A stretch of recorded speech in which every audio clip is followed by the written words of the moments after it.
real quick, Ewok. So we got some SEC stuff that we want to talk about because, hey, they're corrupt, they're incompetent, they're getting their asses spanked basically all over the crypto sphere.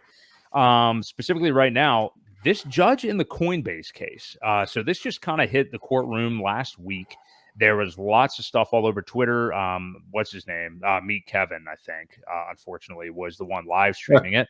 But we saw a lot of great comments, and I'm sorry that I don't remember the judge's name, but lots of great comments from the judge in that case who really grilled the SEC. And we're going to get to Nuclear Herbs, great follow on Twitter, obviously in his own right, talking about other SEC dealings in his stream with Corey Costa the other day. We're definitely going to acknowledge that a bit because it was fantastic. But he mentioned how, and other people have said this too, this judge in this Coinbase SEC case is just so prepared, like extremely prepared, interested in the case, and I think it's a female, knows her stuff.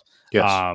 Yeah, she seems very well prepared, questioning both sides rather than hearing each's argument first. So didn't even listen to like opening arguments or anything, and not in an arrogant way, but because she had an understanding of the case and decided to move on to questioning.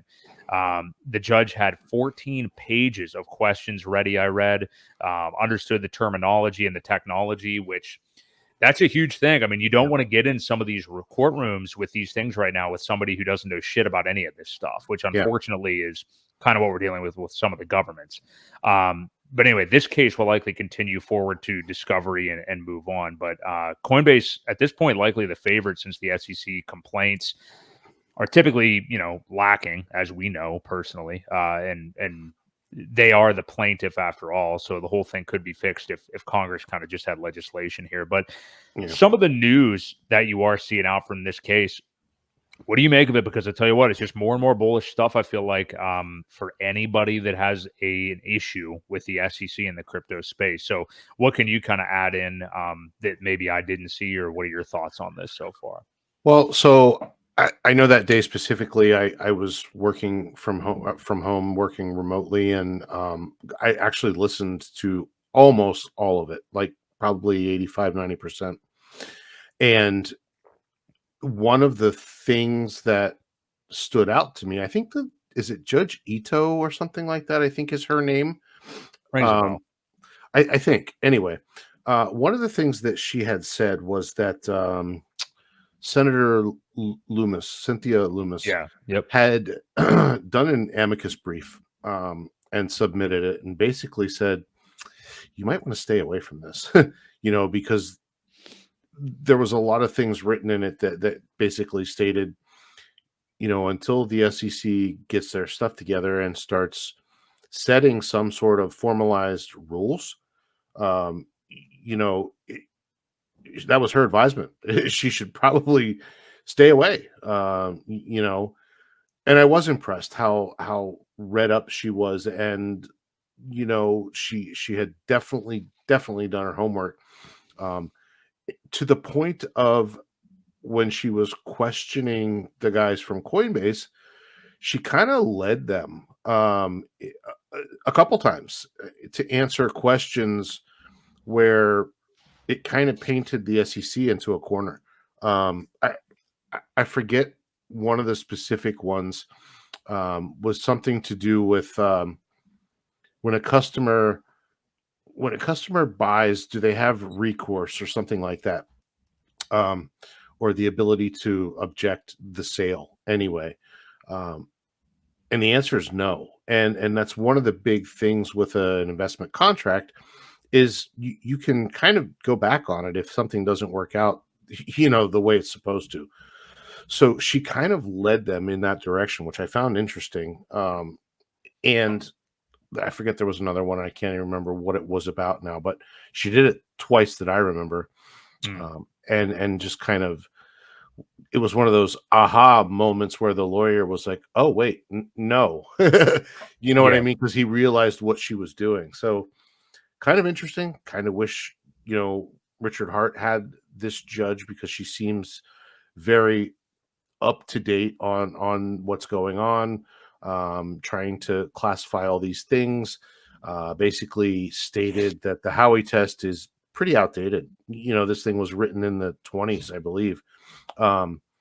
Said so herself, is like, does this even require something different? Should there be something different? Why is the Howey test being used 100 years later for things that they would have never in their wildest dreams imagined at that point, being a digitalized currency? And Right. so I was just very impressed with her knowledge overall, with the homework that you could tell that she did. And I just hope that I hope that the judge that Richard and his lawyers get is also done enough to read up on it and make decisions like that, essentially.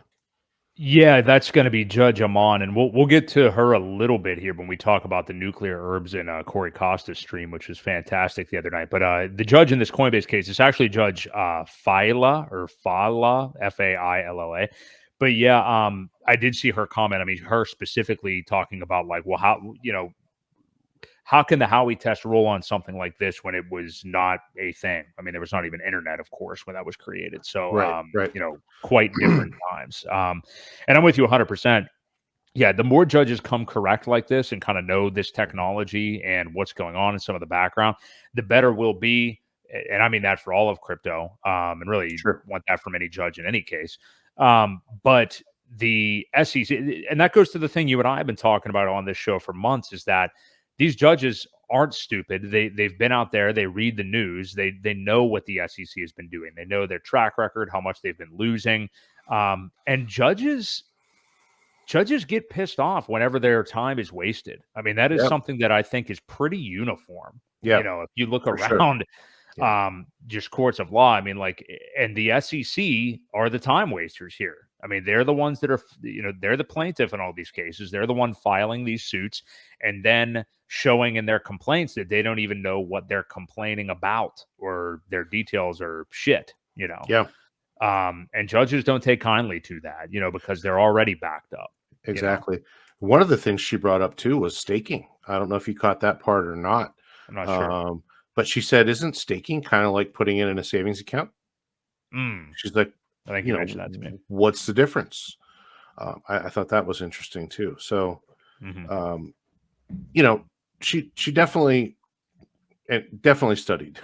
So, yeah, like you said, she skipped the whole arguments and went straight to questions. So I thought that was interesting.